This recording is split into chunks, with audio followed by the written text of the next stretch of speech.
Empathy isn't about wanting to be right at all costs. Empathy is definitely not about cutting off conversations, insulting people who don't think like us, or belittling the possible reasons why those who disagree with us do things we would never do. And empathy is definitely not about using the disparity between opinions that we're living in this specific moment in society to feel like we have social value or social status. And we need to be very careful of people who seem to be in the same boat as us, because it's from that place that the first emotional manipulation comes. That's a fact. In the same boat we are in, because it's from that place that the first emotional manipulation comes. This is a fact. This cannot be surprising. No one.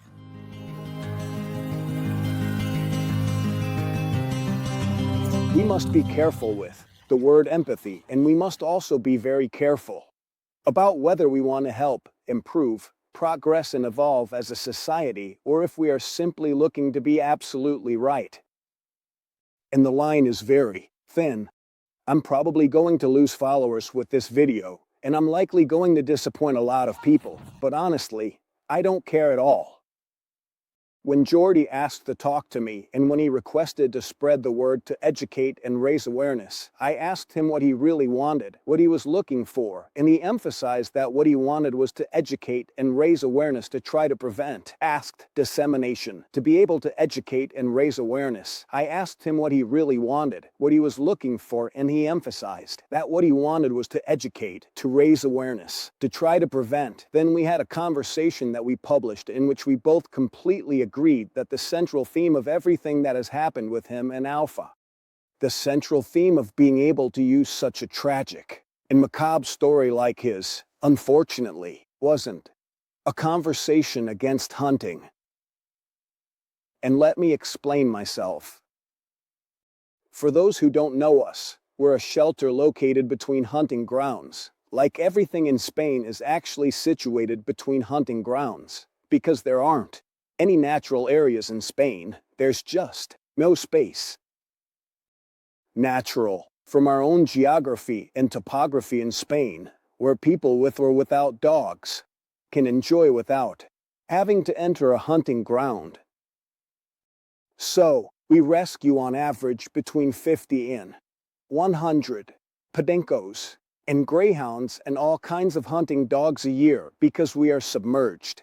This is like a kind of island within an ocean of hunting grounds.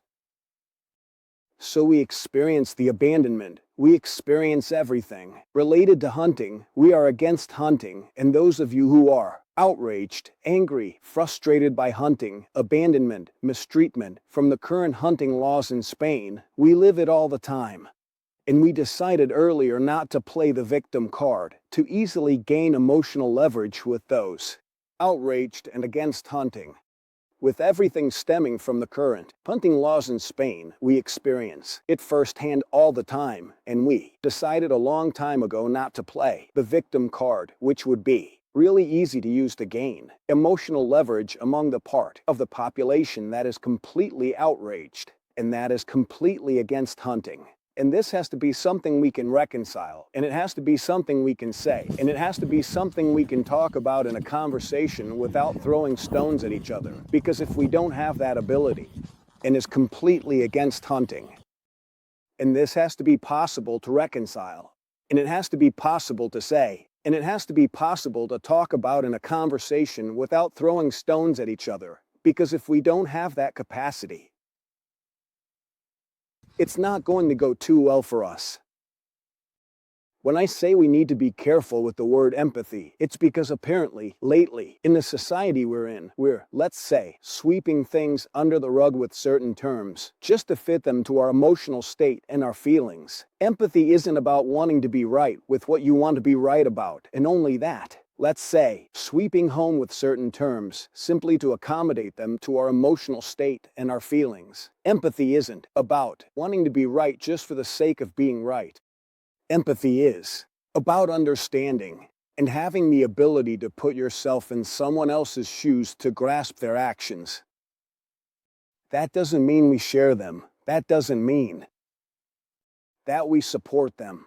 That does not mean that we are justifying them. Simply the fact of being able to put yourself in the shoes of another person who does not have the same social context as you, who has not been raised in the same way as you, and therefore their actions may seem completely alien to you. They may seem from another world. The ability to empathize is not the ability to agree and justify something. The ability to empathize is simply the capacity to understand why another person might do the things they do, even if those aren't the things you would do. So when people get outraged and say, "I just can't understand how there are people who enjoy killing animals. I just can't understand how it can be that in the society we're in, where we need to eradicate if we want to move forward, advance." And it's easy to understand. It has to be easy to understand that we come from a historical and social context that is what allows Spain to be the hunting ground of Europe today. It's easy to understand that we are the last dictatorship and the last civil war in Europe. It is easy to understand that half of Spain hunts. It's easy to understand that when you're a kid, if the only reference you have with your dad is going hunting on Sundays, and it's one of the only positive experiences you can have with him as a child, then going hunting on Sundays becomes a big deal. It's easy to understand that those kids grow up believing and being absolutely convinced that there's nothing wrong with it, because there's also a rhetoric and justification for what they do. If you grow up in that environment, it's only natural that you believe in it and promote it when you become an adult and live according to it. Is that you believe in it and promote it when you become an adult and live according to it. When you become an adult, this shouldn't surprise anyone. It shouldn't surprise anyone that someone who grows up in a very specific context continues to use the same customs, the same justifications, and understands life in the same way their parents communicated it to them when they become adults. And a lot of people will say, "Yeah, but I know," or "I'm the one whose dad was a hunter," or "the one whose grandfather was a hunter. I've managed to break free from that vicious cycle. And the rest of the people should be able to do it too, because I know someone who has." From that vicious cycle. And the rest of the people should be able to do it too, because I know someone who has. And I think that's great. And that kind of people is the kind of people who should serve as a reference and a banner for where we should try to go. But for the vast majority of the population, and this has nothing to do with individuals, it's really tough to break free of the dogmatic framework in which it has been created. And this doesn't just happen in hunting. It happens in politics. It happens with soccer teams. It happens in absolutely everything in life. If your dad is a fan of Real Madrid, Atlético de Madrid, or Barcelona, and he's a football fanatic, it's pretty normal for you to be a football fan too and to support the team your dad supported. Then come from another team and say, "I don't understand. How is it possible for this person to be a fan of this team when it's crystal clear that my team is the best?" It makes no sense at all and doesn't really help the situation improve or evolve. But it's very possible that when we say things like that and feel so emotionally charged in line with what we think, it's very possible that when we find people who think the same way as us, we suddenly feel great. We suddenly feel like we're part of a community. We suddenly feel like we're not alone, and we unintentionally become part of another movement, whatever it may be. And this is independent of whether your line of thought is right. It doesn't matter if your way of thinking is the best, because everyone thinks their way of thinking is the best. is right. It doesn't matter if your way of thinking is the best, because everyone thinks their way of thinking is the best. And there will be people who will be outraged right now and totally offended in their homes. But what I advocate for from here is to have a bit of critical capacity to analyze why we react with excessive emotionality, not just regarding the specific case we're talking about, which is Jordy and Alpha, which is an abomination. And if it weren't an abomination, and if I didn't completely agree that it is an abomination, I wouldn't offer my platform for him to communicate and express what he feels and what he's trying to achieve. But suddenly, in the last 2 videos, there have been over 1,000 comments in total, and within those thousands and hundreds of comments, the vast majority carry an emotional weight that reminds me of past times and remind me of factions from the past that aren't in line with the factions of today. One of the things I talked about with Jordy, which he mentioned to me when I asked him what goal he wanted to achieve by communicating and sharing his story, was that maybe not many hunters followed me, but there might be people connected to that world who did follow me, and they could help spread his story. 2. Try to reach them.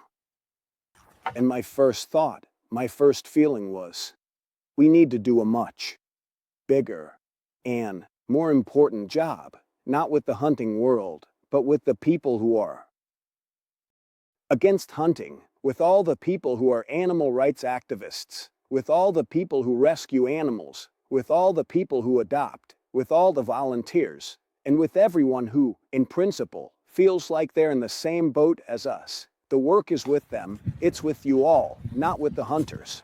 Because my feeling is that as a social group, we are completely fractured, we are completely broken, and there's no sense of unity. It's impossible to go against a social bloc that is completely cohesive, like the hunting community. That a group that is completely broken in terms of what they want to achieve and how they want to achieve it and how to get there and where to get there and on what terms to get there, it is impossible to do absolutely anything.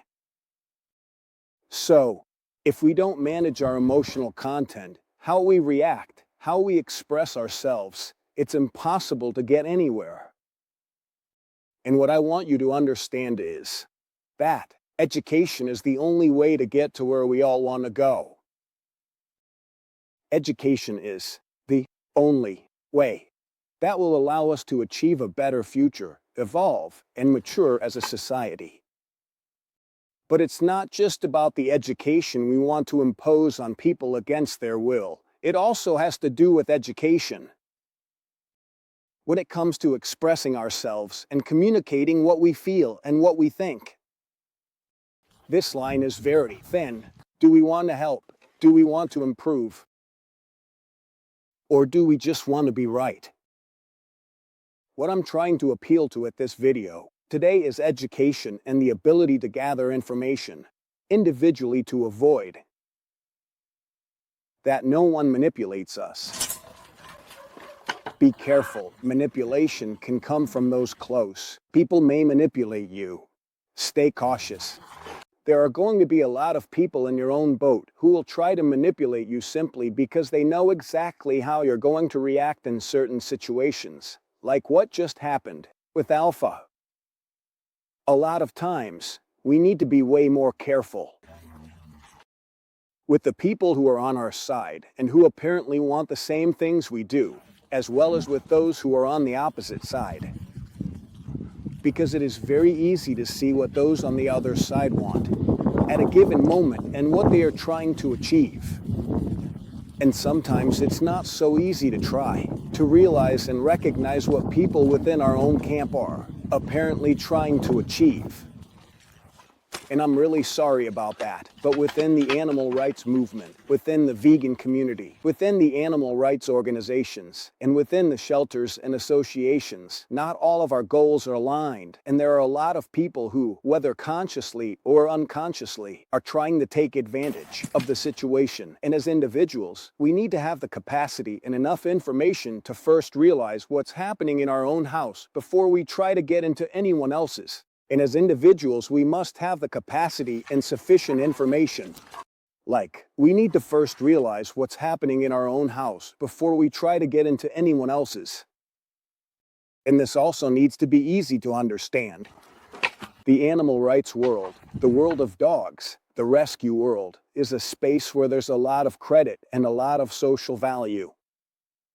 In other words, there are a lot of people who, just by saying they're in favor of animals, that they support animal welfare, that they're rescuing and doing everything they can to make the animal world better. It's really easy for a lot of people to stay in positions where, like in political parties, the initial idea, the original goal was really nice, but over time it has turned into an excuse for us to have a socially valuable position. The main problem in our world isn't so much the opposing side, but rather the internal division among all the people who want to help, and an excuse for us to have a social position of value. The main problem in our world isn't so much the opposing side, but rather the internal division among all the people who want to help. Imagine, for example, that you're part of the government, in the government, and you have undeniable, solid proof that the vast majority of people supporting a reform and overwhelming progress towards a better society in terms of empathy and significant common welfare for both humans and animals are going to be stuck emotionally and mentally in places where they won't have any real and lasting impact.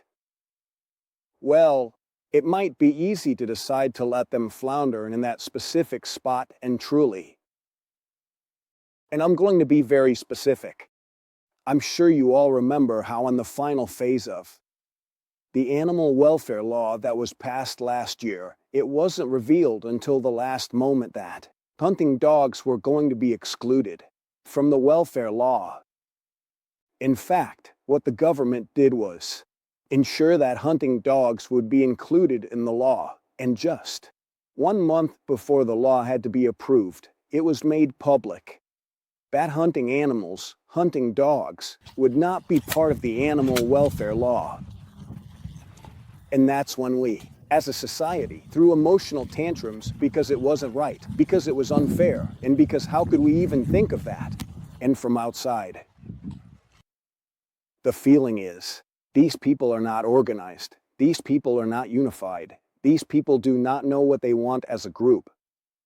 We are going to create a space for them to kick up a fuss emotionally, to complain about one very particular thing against which there's no real effect because, I repeat, the cohesive block that represents the hunting population in Spain is too large and too significant for us to be able to do anything against them with the structure we have today.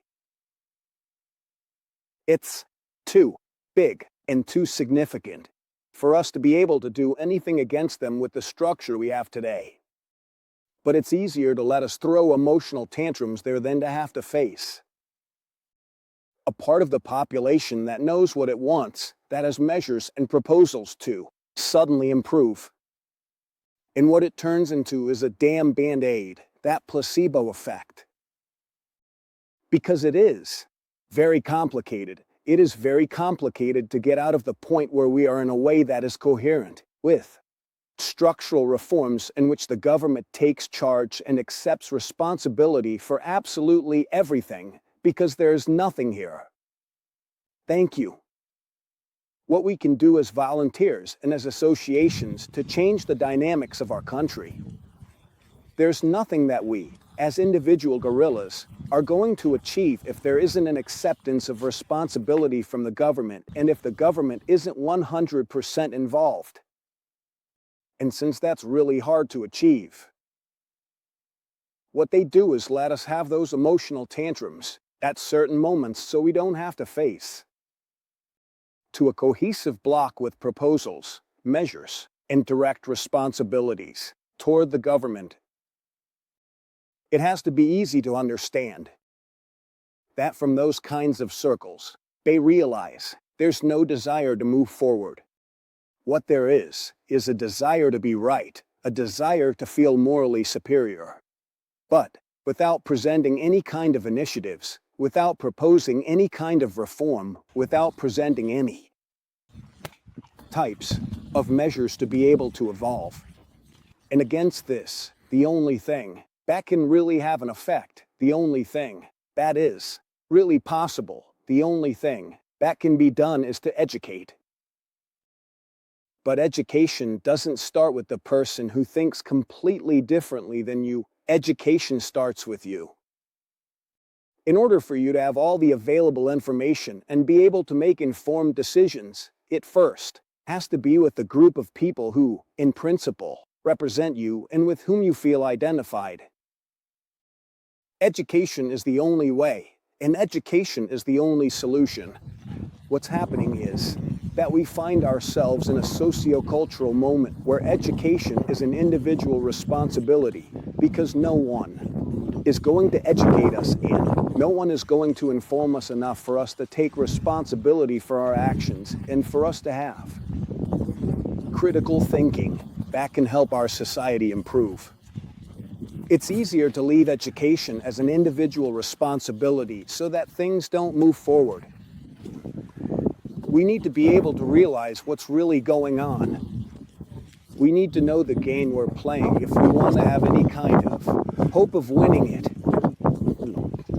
The only possible way to improve, the only real way to progress, evolve, and mature as a society has to be education. But it's our own individual education first, before of trying to convince anyone of anything and before trying to impose a belief system on a social group that is at the opposite end of what you might think or feel at this particular moment. It's the incentive that's going to determine the outcome we get. I'm not at all clear that the incentive that a part of the population of the society I live in, for which both Mar and I work, along with everyone who is part of the shelter and other associations and shelters. I'm not at all sure that our incentives are aligned. I'm not sure they're common, and I'm not sure we have any chance of changing or improving anything if we don't take the time to inform and educate ourselves on an individual level so that we can then have the opportunity to inform and educate the rest of the population. You have to be very careful with people who are very convinced about things, and you have to be very careful with people who express themselves in absolute terms. Because life isn't resolved in absolute terms, life is resolved in nuances. Conversations with nuance are the ones that really help us improve, the ones that help us progress, and the ones that are going to help us mature as a society.